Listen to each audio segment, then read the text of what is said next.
one thing that I guess wasn't mentioned about Trump's promise for a wall. He was forced to abandon his campaign promise to get the Mexicans to pay for it. I just spent 5 months in Mexico, and talking to at least educated people in Mexico, I can tell you that the Mexicans would be quite happy to pay for the wall if it were built on the U.S.-Mexico border as it was in 1846, which was, when California and most of the southwestern states were part of Mexico before the U.S. invaded and annexed half of Mexico. My story on Canada is basically going to be that the Canadian model of immigration, which is based on a high level of skilled migration, which remains popular, that is still intact through the last, I wrote the chapter in the second edition, third edition. It's still there in the fourth, in my paper on the fourth edition. The different political parties, succession of governments in Canada have emphasized the differences that they have one with the other. But in a comparative context, I think it's the similarities that are most evident. And I think the main issue that I want to emphasize is that the current Liberal government of Justin Trudeau has promised to jack up immigration to even higher levels, as much as 50% higher than they are today, and it hasn't happened yet. And the real question is, will they actually do that, and will the political support for immigration remain? So I'm going to review a number of specific issues about immigration policy that have come up, which I think will illustrate the point I'm making about the sustained popularity of the Canadian immigration program. Of course, the populism that exists in many other countries that will be described as already for the US and for other countries, which I don't want to review, exists in Canada, but with one difference, which is does not include the anti-immigrant component, which some have seen to be essential to populism. In Canada, we had, during 5 to 10 years ago, a mayor in Toronto who was a laughingstock of North America, but he was actually the forerunner of the populists. He was a rich kid who inherited his father's business. He was a self-styled, this is Rob Ford, the self-styled supporter of the little guy. He campaigned against the so-called cultural elites. He was a full-scale misogynist, a braggart, and a liar, and conducted a war on the media.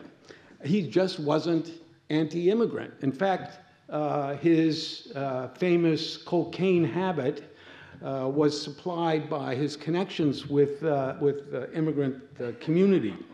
His brother, who is now the Premier of Ontario and implementing some of his policies, who's personally not as popular and personally appealing as the guy I just described, he is also staying away from the immigration story. So the Canadian model, as I mentioned, based on high numbers, points selected immigrants based on their employability or human capital, increasing diversity of the population, involves public and all-party support for immigration. We have also continuing support for multiculturalism, which people now think is part of the Canadian identity. We have settlement programs which spend a fair amount of public money on assisting immigrants, including language training. And there's been a lot of stability in this program over time. Let me just quickly review some of the numbers here. For the last 20 years or so, the numbers of immigrants in Canada have been around 300,000, close to 1% of population. And relative to population size, that's, you can do the numbers. It's about double or triple the rate of immigration into the United States on a per capita basis, even if you include the illegal or undocumented immigrants. Most of the immigrants are coming in the economic category, or the points selected folks and their families. A fair number of family class immigrants, but they're relatively the minority. That's the green category. And the refugees in the red category are a small percentage, and although they are often publicly discussed, they're lumped in with immigrants in general and remain popular. The Liberal government has emphasized the reception of refugees. You can see the larger red line there in the last figure for 2016 on the right, which is the first year of the Trudeau government. There's been a shift in the origins of immigrants. This chart shows the origins of immigrants to Canada on a percentage distribution across different origins from before 1981 to the most recent 5-year period.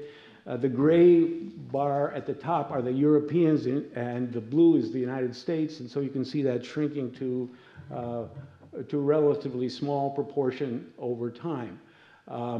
In the context of global migration, of course, North American migration is a small component. As a result of the immigration, Canada has a fairly high proportion of foreign-born population, second only to Australia in this group. And the major cities of Canada have high proportions of immigrants. Toronto, over 45%, and Vancouver also relatively high compared to the major immigration cities in the United States. And Calgary, Winnipeg, Edmonton, and Montreal also rank highly relative to other North American cities. I want to emphasize the impact of immigration on the city of Toronto and how it's changed over time. In 1971, the proportion of the population of the city of Toronto, which was of non-European origin, was 5%. And by the way, that's the year in which, remember that the multiculturalism policy was first announced. It was announced in the context in which the diversity that was being discussed was European diversity, the Italians, the Polish, the Ukrainians, and so on. What's happened since then is, as a result of mass immigration, mostly by folks of non-European origin, is that non-European component has grown to the point where in 2016, they're actually a majority of the population of Toronto. And you can see that the city itself has grown from 2 million to close to 6 million. So what's in effect happened in the last 45 years is that the population, an additional city of 3 million people, the size larger than the size of the city initially, has been added to the population. It is now a majority-minority city. So, and yet the immigration remains popular. So that's a remarkable feature.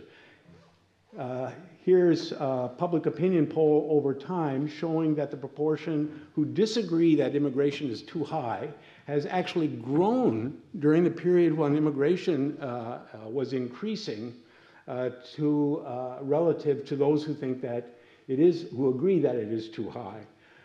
If you look at the Gallup poll question, which is, the question I just showed you was, do you agree that immigration is too high? So that has the positive response bias. People are maybe more likely to say that it is to agree that it's too high.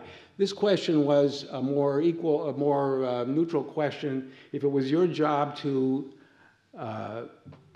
formulate immigration policy, would you leave the numbers where they are? Would you increase or decrease?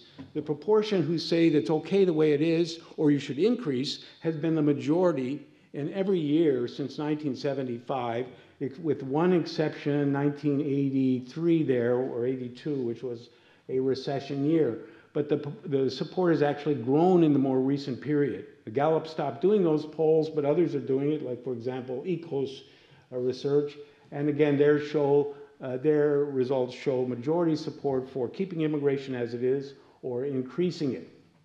The Pew study cross-nationally that was just released this spring shows that on questions about favoring immigration, that's a good thing for the country or not. Canada has led the pack in support for immigration, and they also looked at polarization over immigration between left and right, and the data showed less polarization in Canada between left and right on the issue. This is another chart from the Marshall Fund study in 2010, which showed Canadians supporting immigration. A lot of debate has occurred over why Canadians support immigration, and we have maybe Will Kimlicka dominated the discussion a lot by saying, actually, you know what it is? It's multiculturalism. Canadians are multicultural, are liberal attitudes, and the multiculturalism program is working, so immigrants are being integrated more effectively. Since the 9/11 and the terrorist concerns, he's been forced to abandon this position. It's empirically incorrect anyway, but he's been compiling data on multicultural policies in a number of countries, and has concluded that it's too early to decide whether multiculturalism is really having an impact.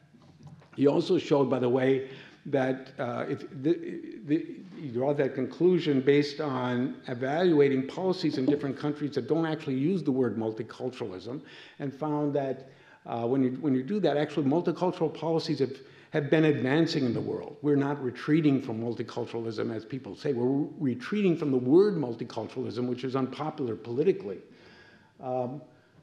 He even found that when you compare Canada and the US during the 80s, both countries had equally multicultural policies.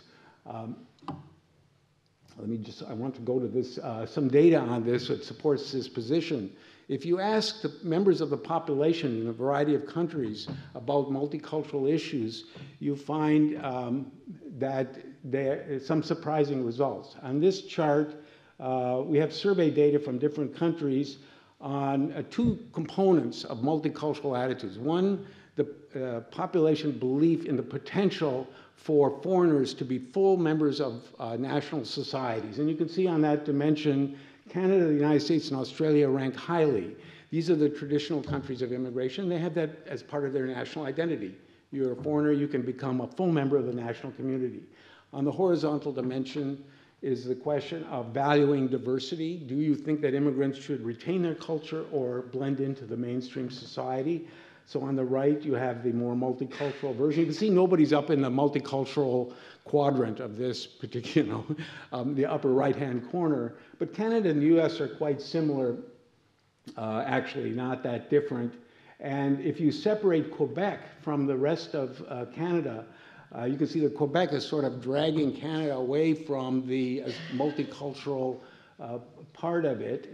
Quebec is actually more assimilationist than France in these data, and for reasons that we could go into. I've been currently doing research comparing the integration of Muslims in France, Quebec, and English Canada. Very interesting topic, and basically shows that these sort of national models, which are varying there, actually have some impact on the integration process, but maybe less than you might imagine.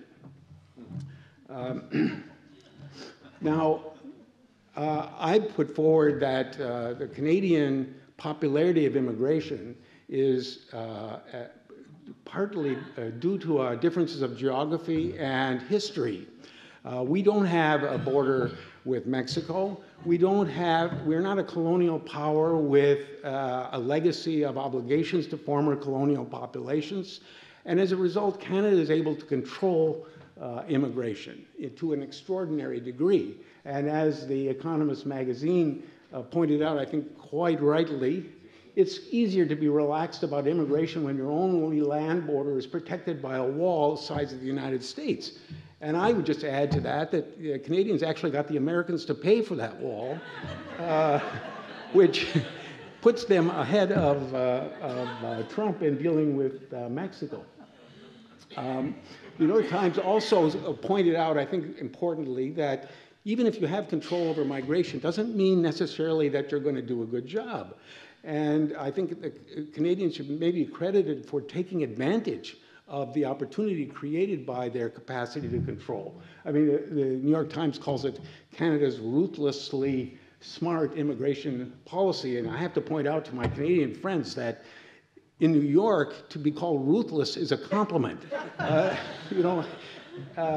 But Trump is supposedly adopting a Canadian merit-based system for the United States. Actually, that's a misnomer because he's assuming that the border wall with Mexico will work, first of all. But secondly, the real point of his policy innovation is to reduce family class immigration to zero.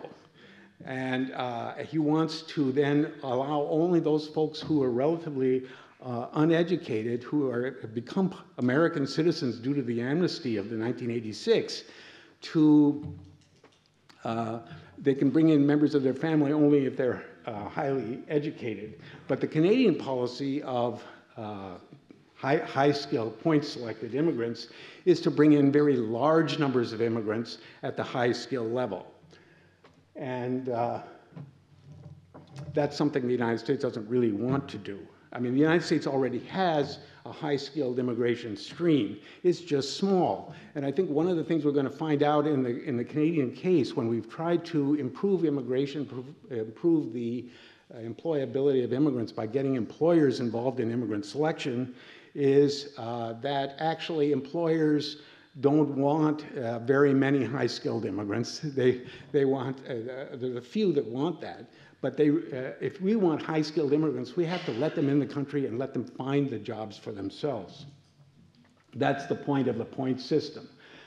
So just a couple of, I realize that we're late, and I don't want to stand between people and their lunch, so let me just, I wanted to summarize these various policy areas. One point, central point, is that despite the increasing educational levels of immigrants, they have been struggling more and more in the labor market. And these data, this is sort of an iconic chart that showed how immigrants in the aggregate were having more and more difficulty earning less and less in relation to the mainstream Canadian workforce, despite the fact that the qualifications were being jacked up.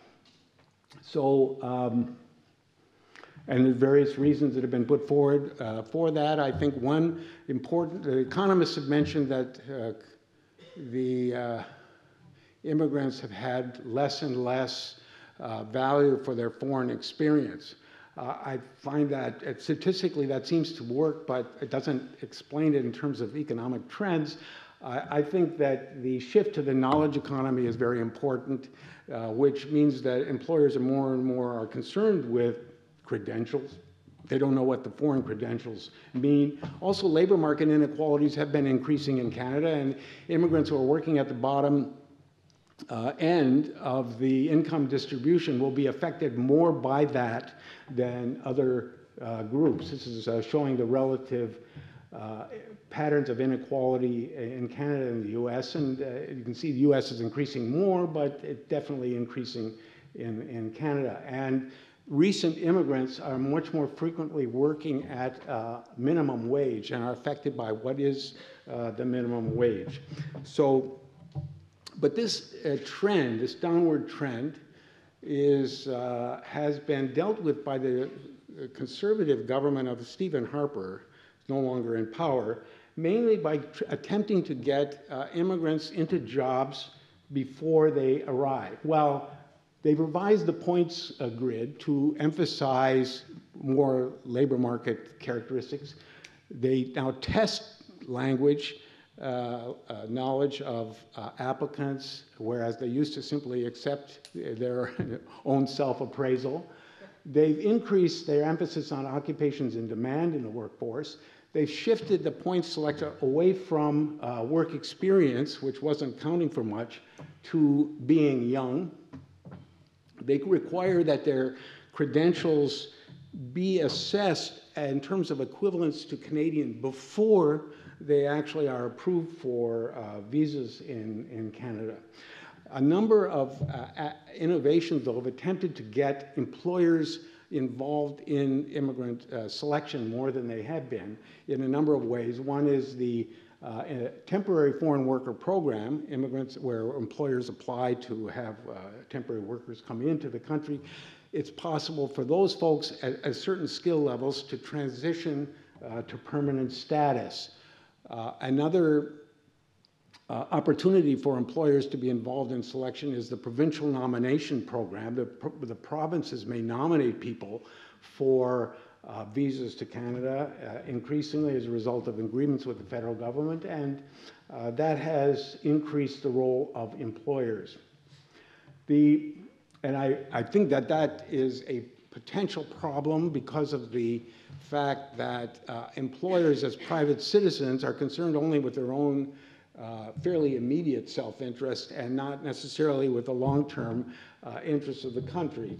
And there's the problems of fraud and so on, all those folks that, all those issues that have been encountered in the United States and in other countries. I want to just maybe emphasize the new program, administrative innovation called Express Entry, which was supposedly borrowed from the Australians. The Canadian government under Harper had decided actually that the most successful immigration program in the world was not the Canadian one, but the Australian one. And so one of the features that they were taking on was the expression of interest pool, which basically meant that people who did not apply for immigration to Canada, you simply fill out a profile form which allowed you to be considered. And then you could be invited to apply if you met various considerations. And employers could look at that profile list and identify someone that they wanted to bring into the country, and they would be then given priority. This had the virtue of eliminating the backlog of applicants. The previous system had a huge backlog because we offered people the opportunity to apply for immigration to Canada, and there were fixed selection criteria, so it was simply a question of waiting in line until your number came up. And the difficulty was that the line grew to 600,000-700,000, and it took 10 years to get into the country. So this system basically eliminated that, because every year, if you're not selected, you have to reapply the next year. And some didn't like this system, but I had to say, well, this is a system we use in the universities. People apply, they don't get in, they have to apply next year. So how can we object to that for the country? And eventually the backlog was eliminated. What's been interesting, though, about this system, and they have not only the original point system, which people had to survive that selection process in order to even fill out the profile online. But then they were subjected to a second point system called the comprehensive rating scheme. And you could get up to 1,200 points. And 600 of those would be based on various specific Canadian connections, having a Canadian degree, or especially having a valid job offer. And what's happened is that the valid job offers were increasingly at lower and lower skill levels, indicating that employers, if you want to hire a top-end economist, the University of Toronto does not go to the immigration list to see which top-end economist has applied to come to Canada, because they're not there, right? So you can't fill the top-end jobs that way. And as a result, they've basically abandoned in a very quiet way, without publicly stating this, the emphasis on job offers. But you can see the impact that these changes have had on the skill levels of immigrants. This chart shows the proportion of immigrants in different entry categories that have bachelor's degrees. And in 1994, the principal applicant, the one who is in the economic stream, the one who's evaluated based on points, 40% had a bachelor's degree. In 2005, that had gone up to 80%. They doubled that as a result of attempting to get in more highly skilled people who would get into the labor market more quickly. Since then, these various innovations that I mentioned to get employers involved have actually brought that number down to 55%. So that's a very substantial reduction. By the way, 2012 is the last year in which they published these figures.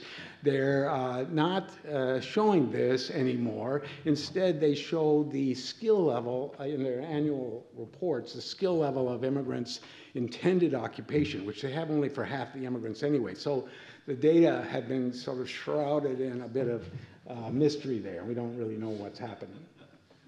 I'm not sure how much more time I have here. I want to mention that the previous government also got into a bit of hot water with the temporary immigration program. They jacked up the immigrants to a relatively high number and of temporary immigrants, and there were supposed to be people coming in for jobs that the Canadians weren't taking. Initially, they brought them in. You could pay those folks up to 15% below what the Canadian standard, so how is that not going to affect the Canadian labor market? It's hard to see, but there were various scandalous stories that appeared in the media about how immigrants were being brought in to fill jobs where Canadians already had those jobs, and they were laid off and put the immigrants in there. And so that caused the government to cut the temporary foreign worker program way back, supposedly. But these new liberal ministers of immigration were supposedly studying this, and they're going to make sure that these kind of scandals never happened again. But if you look at the actual numbers of temporary workers coming into the country, the so-called temporary foreign worker program, actually the numbers leveled off. They never went down at around 200,000. But there's another category that's been published since then, and the previous data reconstructed, called the International Mobility Program. Nobody knows what that is. That has subcategories called Canadian interests, and another category called competitiveness, and things that sound good, but you can't see what's in it. And the numbers have gone up to over 500,000 who are in the country with legal status in the country, over 500,000. So it's expanded. And it's again, another example of the Liberal government saying that they're going to address problems with the previous government's policies, but appearing to simply let in more temporary workers without a labor market assessment at all. That's the feature, by the way, I should mention, of the International Mobility Program, was that a labor market assessment was not necessary for those folks. The skill distribution, some of them are at the high levels, but many of them are at the intermediate or low skill levels. These data only go up to 2009. The Auditor General, who had written let me see.